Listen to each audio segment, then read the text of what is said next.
Innal hamdalillah nahmaduhu wa nasta'inuhu wa nastaghfiruh wa na'udzu billahi min sururi anfusina wa min sayyiati a'malina. May yahdihillahu fala mudilla lahu wa may yudlil fala hadiya lahu. Asyhadu an la ilaha illallah wahdahu la syarika lahu. Asyhadu anna Muhammadan abduhu wa rasuluh. Allahumma sholli ala sayyidina Muhammad wa ala ali sayyidina Muhammad, amma ba'du. Qala Allah ta'ala fil Qur'anil Karim. A'udzu billahi minasy syaithanir rajim. Ya ayyuhalladzina amanu taqullaha haqqa tuqatih wa la tamutunna illa wa antum muslimun. Qala Allah ta'ala aidan, Qul in kanat lakumud darul akhiratu innallahi khalisatan minad dunin nasi fatamannawul mauta in kuntum shadiqin wala yatamannawul abadan bima qaddamat aydihim wallahu alimun bil zalimin wala tajadannahum ahrasan nasi ala hayatin wa minal ladzina asyaraku yawaddu ahaduhum law yu'ammaru alfa sanatin wa ma huwa bimujahjihi minal azabi ay yu'ammar wallahu basyirum bima ya'malun. Puji dan syukur kita panjatkan kehadirat Allah Subhanahu wa taala yang masih memberikan kita nikmat iman dan Islam, yang dimana dengan nikmat iman dan Islam tersebut kita masih diberi hidayah oleh Allah Subhanahu wa taala untuk senantiasa menjalankan segala perintahnya dan menjauhi segala larangannya. Salawat serta salam semoga tercurahkan kepada junjungan kita Nabi besar Muhammad sallallahu alaihi wasallam, kepada keluarganya, para sahabat, para tabi'in hingga kita umat Nabi Muhammad SAW. Semoga kita yang berkumpul di masjid yang mulia ini mendapat syafaat di yaumil akhir oleh Nabi Muhammad SAW. Amin ya Allah ya rabbal alamin. Hadirin sedang Jumat rahimakumullah, kengerian yang kita saksikan di negeri Palestina, khususnya di wilayah Gaza, adalah bukti lemahnya kekuatan umat Islam di seluruh dunia ini. Para pemimpin negara-negara Islam, khususnya raja-raja Arab di semenanjung Arab, seolah-olah menutup mata dengan apa yang terjadi di Palestina dan hanya ikut sesuai arahan dengan apa yang diminta oleh bangsa Amerika dan Eropa. Hadirin sedang Jumat rahimakumullah, negara Zionis yang lahir dari rahim negara Inggris, yang akhirnya dibesarkan oleh bapaknya yaitu Amerika, melakukan kejahatan perang yang sangat keji di abad ini. Yang menjadi pertanyaan bagi kita umat Islam yang jauh dari Palestina sana itu, kemana para pemimpin negara-negara tetangga yang ada di sekitar? Ada negara yang mengatakan kita ini adalah negara penjaga dua kota suci. Ada negara yang mengatakan kita ini adalah negara yang mempunyai universitas terlama di dunia, universitas terfavorit sampai sekarang ini. Dan bahkan ada negara yang mengklaim bahwa dia itu adalah raja dari negara tersebut, adalah keturunan langsung dari Nabi Muhammad SAW. Bahkan negaranya itu hanya berapa kilometer dari negara Palestina. Dia dengan terang-terangan mengatakan dia itu adalah tameng dari Zionis Israel. Hadirin sidang Jumat rahimakumullah, padahal jumlah pemimpin Muslim di dunia lebih banyak dari seorang pemimpin Zionis Israel, Amerika, bahkan negara Eropa. Tetapi mengapa mereka tidak memiliki nyali untuk bersuara lantang atau setidaknya membantu membuka bantuan kepada negara Palestina? Atau mungkin yang lebih beraninya lagi, atau melawan mereka dengan senjata. Hal ini sudah diperkirakan oleh Rasulullah SAW berabad-abad yang lalu. Dan ini terbukti dipraktekkan langsung oleh bangsa-bangsa Arab di mana tempat lahirnya agama Islam yang mulia ini. Kenapa ini bisa lahir di negara yang awal mulanya menyebarnya agama Islam ini?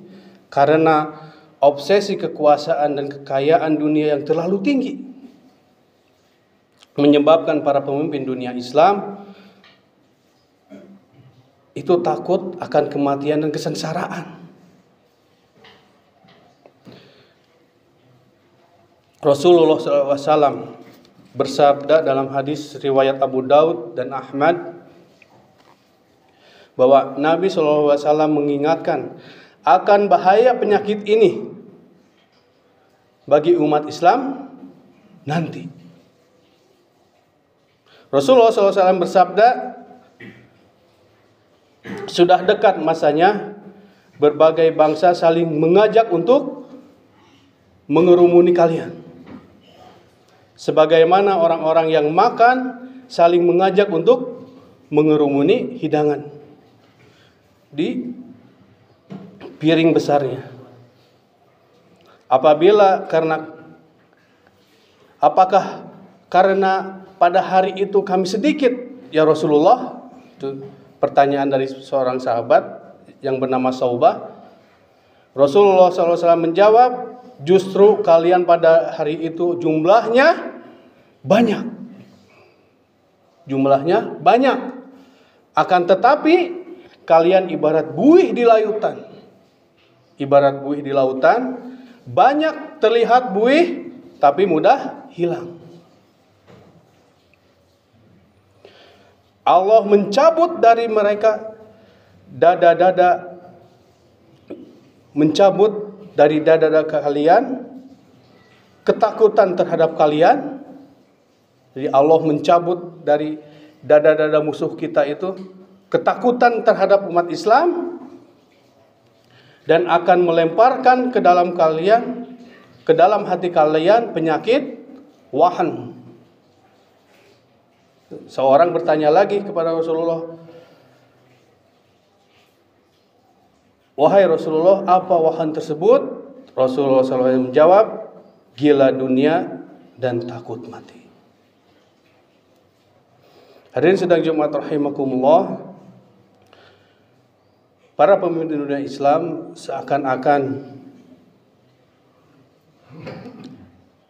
terasuki sifat-sifat orang munafik. Karena mereka orang munafik itu obsesinya itu dunia oriented.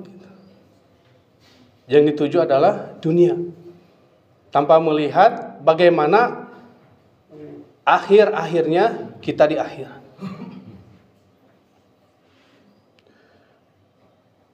Dan seorang yang mengaku-ngaku bahwa kita adalah umat pilihan Allah Subhanahu wa taala di akhirat kelak.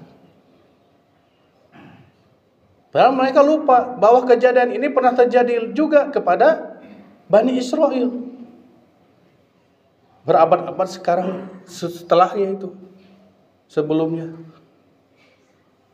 Yang khotib bacakan di awal mukadimah tadi, Al-Baqarah ayat 94 sampai 96. Di mana saking terobsesinya mereka terhadap dunia, saking ambisinya mereka terhadap keinginan meraih dunia semuanya, mereka melupakan saudaranya sendiri. Mereka melupakan orang-orang yang teraniaya demi mewujudkan obsesinya.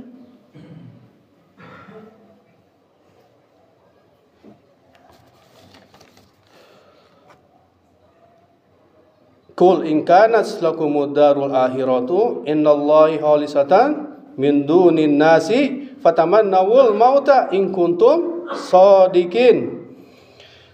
Katakanlah ya Muhammad, jika negeri akhirat di sisi Allah khususnya untukmu saja, bukan untuk orang lain, maka mintalah kematian jika kamu orang yang benar. Jangankan diminta kematian, untuk membuka gerbang bantuan saja ditutup oleh negara sesama Arab. Jangankan untuk suruh melawan, ada yang membantu juga malah dihadang oleh negaranya tersebut, negara di sekitar Palestina, oleh orang Arab itu sendiri. Dan ternyata yang khotib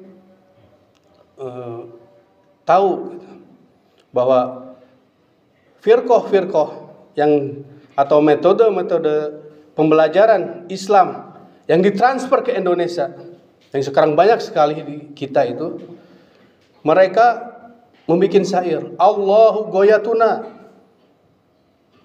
Al-Quran dusturuna,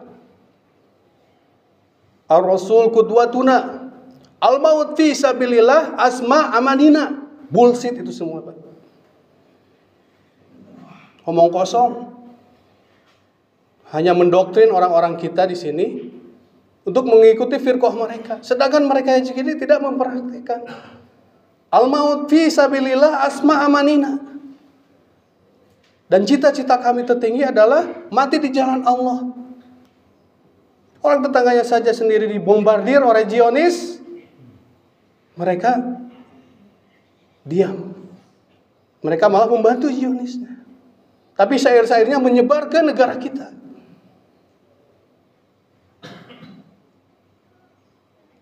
Inilah yang Rasulullah SAW takutkan kepada umatnya akan penyakit wahan ini, yaitu gila dunia dan takut mati. Barakallahu li wa lakum.